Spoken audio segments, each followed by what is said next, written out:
मेरे प्यारे बच्चों, आज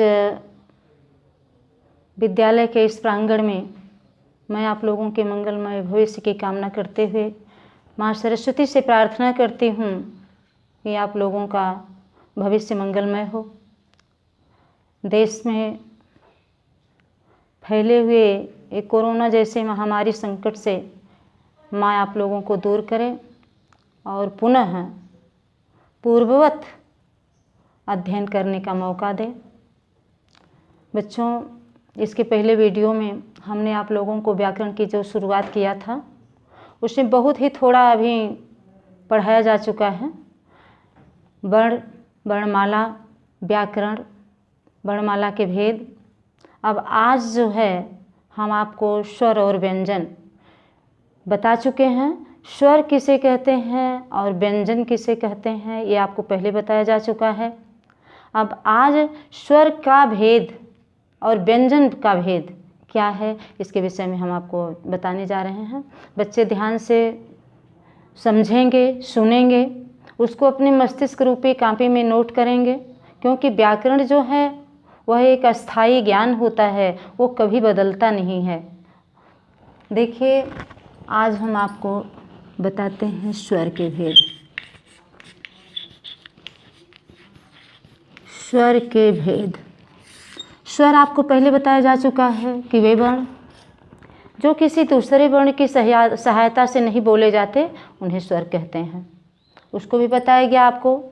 स्वर की संख्या 11 होती है। अब यहाँ पर भेद आपको बताया गया। भेद में देखिए, स्वर के भेद पहला जो है ह्रस्व स्वर। ह्रस्व स्वर। दूसरा दीर्घ स्वर।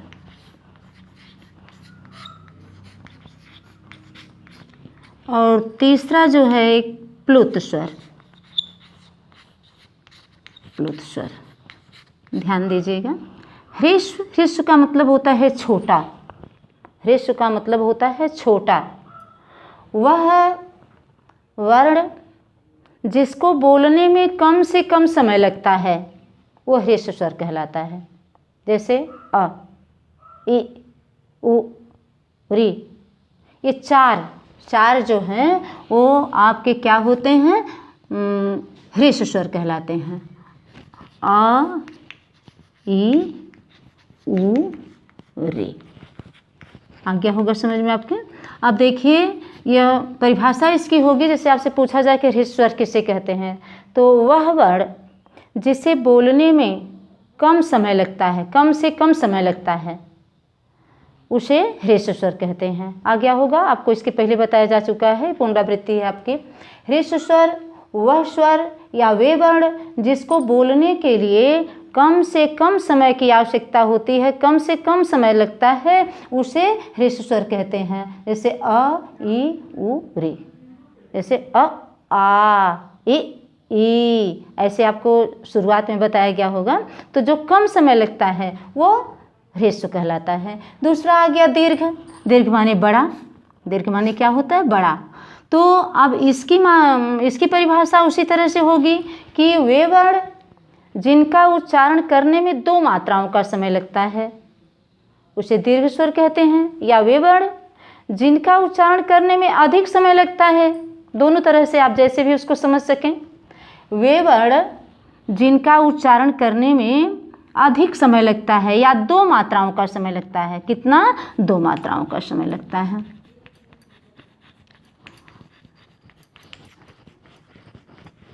उसे दीर्घ स्वर कहते हैं। अब इसमें देखिए, आ, जैसे अ, आ हो गया ना। इसके बाद ई के बाद फिर ई, इसके बाद फिर ये ऊ, बड़ा ऊ है। इसके बाद ए, इसमें भी समय लगता है। आए, ओ, आओ। 1 2 3 4 5 6 7। ये 7 क्या हो गए आपके? दीर्घ स्वर हो गया। वे वर्ण जिनको बोलने के लिए या जिनके उच्चारण में 2 मात्राओं का समय लगता है उसे दीर्घ स्वर कहते हैं। जैसे आ, ई, ऊ, ए, ऐ, ओ, औ। इनकी संख्या कितनी होती है? 7 होती है। अब देखिए ये तीसरा आ गया आपका प्लुत स्वर। प्लुत स्वर वे वर्ण जिनका उच्चारण करने में 3 मात्राओं का समय लगता है, स्पष्ट उसमें तीन मात्राओं का समय लगता है, उसे प्लुत स्वर कहते हैं। इसमें एक ही उदाहरण है आपका, जैसे लिखती हैं ओम। क्या है? ओम। तो ओम जो है वो प्लुत स्वर में आता है। क्या आता है? प्लुत स्वर में। अब तीनों स्वर के ये भेद आपको 3 बताए गए। पहला ह्रस्व स्वर, वे वर्ण जिनके वो बोलने में या जिनके उच्चारण करने में कम से कम समय लगता है, ह्रस्व स्वर कहलाता है। इसका उदाहरण आपको बताया गया। दीर्घ स्वर जिन वर्णों का उच्चारण करने में अधिक समय लगता है या 2 मात्राओं का समय लगता है, दीर्घ स्वर कहलाता है। आगे जिन वर्णों के उच्चारण में 3 मात्राओं का समय लगता है, वह प्लुत स्वर कहलाता है। इस तरह से बच्चों यही मुख्य स्वर के भेद हैं। अब आपका आ गया व्यंजन। दूसरा क्या है? व्यंजन। व्यंजन आपको बताया जा चुका है कि जो स्वर की सहायता से बोला जाता है, वह वर्ण जो स्वर की सहायता से बोला जाता है उसे व्यंजन कहते हैं। इसके पहले बताया जा चुका है। अब यहाँ पर हम आपको बताएंगे व्यंजन के भेद। व्यंजन के भेद यानी व्यंजन को कई भागों में बांटा गया है। वही अ से लेकर के ज्ञ तक जितने भी अक्षर हैं, स्वर व्यंजन सारा विभाजन उसी के अंतर्गत आता है। बस आपको थोड़ा सा ध्यान दे करके उसको समझने की कोशिश करनी है। व्यंजन के भेद में आप देखिए, व्यंजन को सबसे पहले बताया गया आपका स्पर्श व्यंजन। स्पर्श व्यंजन। दूसरा आपका स्पर्श व्यंजन। स्पर्श व्यंजन के बाद आपको यहाँ पर अंतस्थ व्यंजन।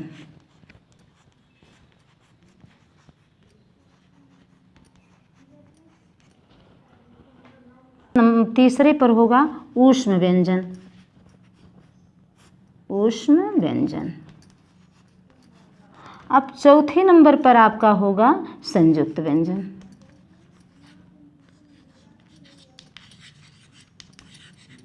संयुक्त व्यंजन। अब बच्चों व्यंजन के ये भेद हैं, व्यंजन के प्रकार हैं।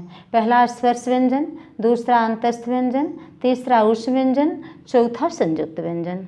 अब सबसे पहले आप स्पर्श व्यंजन को देखिए। स्पर्श व्यंजन, स्पर्श का मतलब होता है किसी चीज़ का स्पर्श करना, छूना, टच करना जिसको कहते हैं।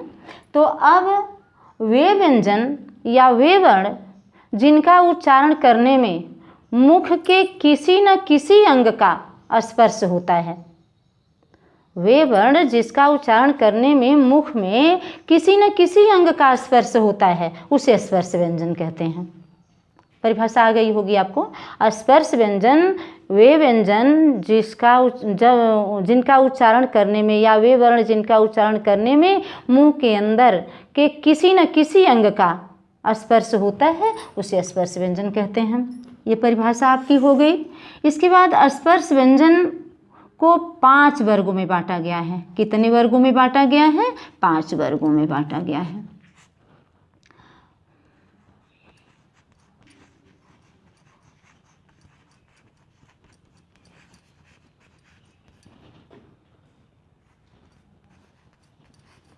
अब देखिए ये 5 वर्ग कौन है, ध्यान से देखिए। पहला जो है क वर्ग, दूसरा है च वर्ग, तीसरा है ट वर्ग, इसके बाद चौथा है त वर्ग और 5वां है प वर्ग। क वर्ग, च वर्ग, ट वर्ग, त वर्ग और प वर्ग, ये 5 वर्ग में विभक्त किए गए हैं। अब इसका सूत्र क्या? क च ट त प। ये आपको याद रहेगा तो वर्गों का विभाजन करने में बहुत ही आसानी होगी। क च ट त प। क वर्ग में आपका क, इसके बाद ख, ग घ ङ। अब देखिए, अब ये आ गया आपका ङ। इसको बच्चे पढ़ते हैं अंगा, अंगा नहीं, इसको अंग कहिए, वो ठीक है, लेकिन इसका शुद्ध उच्चारण है ग, अंग, अंग जिसको कहते हैं। इसके बाद च के बाद यहाँ पर आता है छ, ज, झ, य। इसके बाद ट के बाद ठ, ड, ढ, ड़। ये क्या होता है? ड़। त के बाद थ, द, ध, न। प के बाद फ, ब, भ, ये म। ध्यान दीजिए, ये वर्ग स्पर्श व्यंजन को 5 वर्गों में विभाजित किया गया है। ये क, च, ट, त, प। क वर्ग में आता है 5 वर्ण, क, ख, ग, घ, ङ। अब देखिए, उसको बोलिए क, ख, ग, घ, ङ। ये उच्चारण करते समय आपको ये कंठ से हो रहा है उच्चारण, कंठ। अब देखिए, दूसरा है च। च जैसे अभी बताया कि किसी न किसी अंग का, किसी न किसी स्थान का स्पर्श होता है, तो वह पहला जो है वह कंठ का हुआ। जैसे क बोल रहे हैं, उच्चारण करके देखिए, प्रैक्टिकल करके। इसके बाद च, छ, ज, झ, य। ये जो है तालु से होता है, तालु, तालव्य इसको कहते हैं। तालु से क्या होता है? ये तालव्य जिसको कहते हैं। इसके बाद तीसरा देखिए ट, ट, ठ। ये सीधे आपका मूर्धा पर लग रहा है, ट, ठ, ड, ढ, ड़। ये आपका हो गया मूर्धा। फिर चौथे नंबर पर आपका त है, क, च, ट हो गया। अब त सीधे देखिए दंत, दांत के पास आपकी जीभ जा रही है। त, थ, द उच्चारण करके आपने खुद अनुभव करके तो इसके बाद उसको स्पष्ट करिए। त को यहाँ पर हो जाएगा दंत। इसके बाद अब अंतिम बचा हुआ है प, प वर्ग। प, फ, बहुत ही आसान तरीके से आप बोल रहे हैं, प, फ, ब, भ, म। ये हर 5 वर्णों का उच्चारण करते समय दोनों ओष्ठ जो हैं वो स्पर्श कर रहे हैं, इसलिए ये क्या हो जाएगा? ओष्ठ।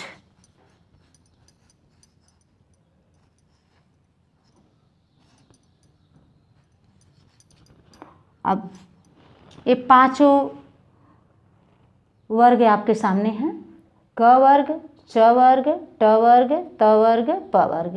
ये देखिए, इसी में से जब आपकी तैयारी के एंट्रेंस होते हैं तो उसमें भी तमाम प्रश्न पूछता है। आपको देता है कुछ वर्ण दे देता है, बोलता है कि मूर्धा से कौन सा उच्चारण होता है, तालु से कौन सा उच्चारण होता है, ओष्ठ से कौन सा उच्चारण होता है। तो ऐसी कंडीशन में जब आप बिल्कुल कन्फर्म रहेंगे तभी उसको कर सकेंगे। ये तैयारी में भी आपको बताया जाता है, हम देखते हैं बच्चों को जब तैयारी करते हैं लोग तो लेकिन इसी में से भी लोग कंफ्यूज हो जाते हैं। ये आपका बहुत सौभाग्य है कि इस तरह से व्याकरण आपको पढ़ाया जा रहा है। बच्चे अभी से अगर ध्यान देंगे तो फिर उनकी तैयारी के लिए ये छोटी छोटी चीज़ें जो है वह दिक्कत नहीं करेगी। अब ये क ख जैसे कोई भी दे दे, ये घ दे दे कि घ का उच्चारण स्थान बताइए। तो अगर आपको ये पता है वर्ग का विभाजन कि ये क ख ग घ ये कंठ से उच्चारण हो रहा है, पता क्या, आप अनुभव करके अगर प्रैक्टिकल किसी चीज़ को का बच्चों अगर प्रैक्टिकल करके उसको सिद्ध किया जाए तो बहुत ही आसान होता है, अस्थाई होता है। कोई सुन करके केवल किया जाए तो अस्थाई होता है। लेकिन यह क्या है, आप प्रैक्टिकल करके देखिए, कंठ का उच्चारण आपका क वर्ग में आ गया। और इसके बाद तालु का तालव्य हो गया च छ ज झ य। इसके बाद ये मूर्धा से ट ठ ड, और यहाँ दंत से आपका त थ, और ओष्ठ से आपका प फ। इसमें देखिए ये 5 वर्ग हैं, अब 5 वर्ण भी हैं, इससे इनकी संख्या कितनी हो गई? 25 हो गई। इनकी पूरी संख्या आपकी 25 हो गई।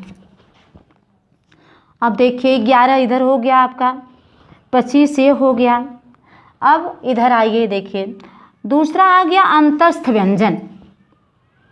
यह व्यंजन स्पर्श था, स्पर्श वाला व्यंजन आपका खत्म हो गया। स्पर्श व्यंजन की परिभाषा बताई गई, उसको विभाजित किया गया, ये 5 वर्गों में विभाजित किया गया। 5 वर्गों का विभाजन जितना भी है आपको डिटेल बताया गया। अब दूसरा आ गया अंतस्थ व्यंजन।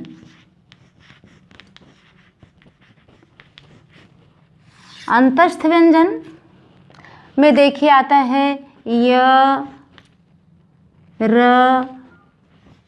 ल, व, ये जो है 4 आते हैं। य, र, ल, व। अंतस्थ बीच में जो स्थित हो उसको कहते हैं ये अंतस्थ व्यंजन। दूसरा देखिए, इसके बाद है ऊष्म व्यंजन। ऊष्म माने ऊष्मा, अंतस्थ माने बीच में, यहाँ पर होता है ऊष्म व्यंजन। ऊष्म व्यंजन में ऊष्मा, जिसमें गर्मी निकलती हो, हवा निकलती हो। वे व्यंजन जिनका उच्चारण करते समय मुख से क्या होता है, ऊष्मा निकलती हो, हवा निकलती हो, उसे क्या कहते हैं, ऊष्म व्यंजन। इसमें देखिए आता है ये बड़ा सा, मूर्धन्य स, छोटा सा, ह, स, स, स, स। अब देखिए इसको बोलने के लिए स, और फिर ये भी है उसी बड़े स की तरह से ही बोला जाता है स। और ये स, इससे जो है वो आवाज़ की हवा जो है जीभ से बिल्कुल बाहर निकलती है।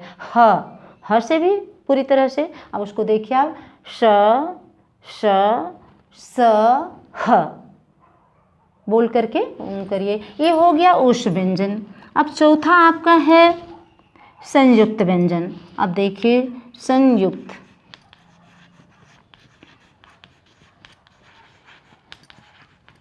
संयुक्त व्यंजन में संयुक्त मतलब मिला हुआ, वे वर्ण जो दूसरे वर्ण के संयोग से, दूसरे वर्ण के मिलने से बनते हैं, उन्हें क्या कहते हैं, संयुक्त व्यंजन कहते हैं। अब देखिए आ गया छ, त्र, ज्ञ और स्त्र।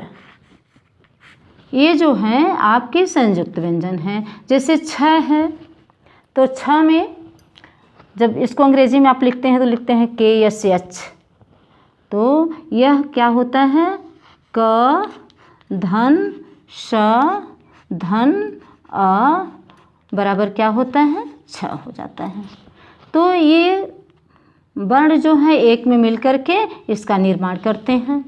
उसी तरह से त्र है, त्र में त और र अ तो सब में मिलता है, क्योंकि स्वर की सहायता से बोले जाते हैं ना, तो अ स्वर जो है ये सब में मिलता है।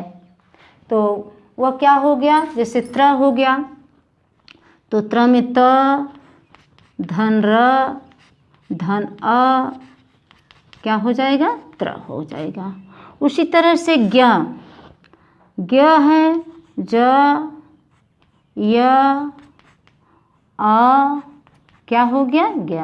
स्त्र श र अ ये क्या हो गया, स्त्र हो गया।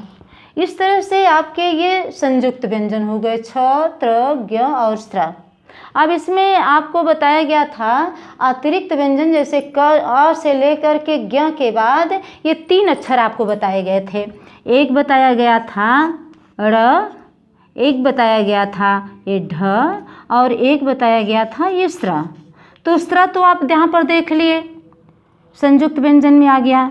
ये दोनों जो है वो स्पर्श व्यंजन जो मूर्धा होता है, मूर्धा का मतलब अभी उसके पहले जब वर्गों का विभाजन हमने किया था तो उसमें आपको बताया था कौन, क के बाद च के बाद ट जो है वो मूर्धा से होता, तो ट वर्ग में यानी मूर्धा में ये दोनों आते हैं। ध्यान दीजिएगा, ये जो है आपका स्पर्श संयुक्त व्यंजन में आ गया, स्त्र जो है संयुक्त व्यंजन में आ गया। ये 2 जो बचे हुए हैं ये स्पर्श व्यंजन मूर्धा में आ गए। एक और बचा हुआ है कि जब अ से लेकर के अह तक आपको अंग और अह, ध्यान दीजिएगा, अंग और अह को आपको व्यंजन में निकाल दिया गया था 11 स्वर के अलावा, ये 2 को निकाल दिया गया। तो ये जो है वो व्यंजन में आ गए। तो व्यंजन भी तो आपको विभाजित किया गया, तो व्यंजन में यह कौन सा व्यंजन हो जाएगा? ये भी संयुक्त व्यंजन में हो जाएगा, अंग और अह को। तो इस तरह से सब मिला करके आपका 4 जो है वह ह्रस्व स्वर, 7 जो हैं वो दीर्घ स्वर, इसके बाद ये क वर्ग स्पर्श व्यंजन में आपको 25 बताए गए वो, इसके बाद ये जितने आपके ये हैं अंतस्थ व्यंजन, यह जो है उष्ण व्यंजन, ये जो है संयुक्त व्यंजन जितने हैं, और ये जो अलग के शब्द थे जो आपको वर्णमाला में नहीं आते हैं, वर्णमाला के अतिरिक्त हैं, इन सारे लोगों को जोड़ करके सब 52 संख्या। उसको ध्यान दीजिएगा, जब इसको पढ़ते समय वीडियो के बाद आप कॉपी लेकर के बैठिएगा तो आपका ये सब मिला करके ये आपका संयुक्त व्यंजन में आ गया, ये आपका संयुक्त व्यंजन में आ गया, ये दोनों जो है वो स्पर्श व्यंजन मूर्धा में आ गए। इस तरह से हमें उम्मीद है कि आप लोगों को इसका ज्ञान हो गया होगा। अब संयुक्त व्यंजन, उष्ण व्यंजन, अंतस्थ व्यंजन, स्पर्श व्यंजन, ये 4 व्यंजन का जो विभाजन आपको व्यंजन के भेद में बताया गया, उसका अलग अलग आपको डिटेल बताया गया। इसमें किसी भी प्रकार की आपको दिक्कत हो, कोई चीज़ समझ में ना आई हो, किसी चीज़ का कन्फ्यूज़न हो, तो आप पुनः अपना एप्लीकेशन मोबाइल के माध्यम से दीजिएगा, उसका समाधान फिर होगा। अब अगला आगे का जो कार्य है फिर अगले वीडियो में हम आपको बताएंगे। तब तक के लिए बच्चे जो हैं, बच्चों को ढेर सारी शुभकामनाएं। धन्यवाद।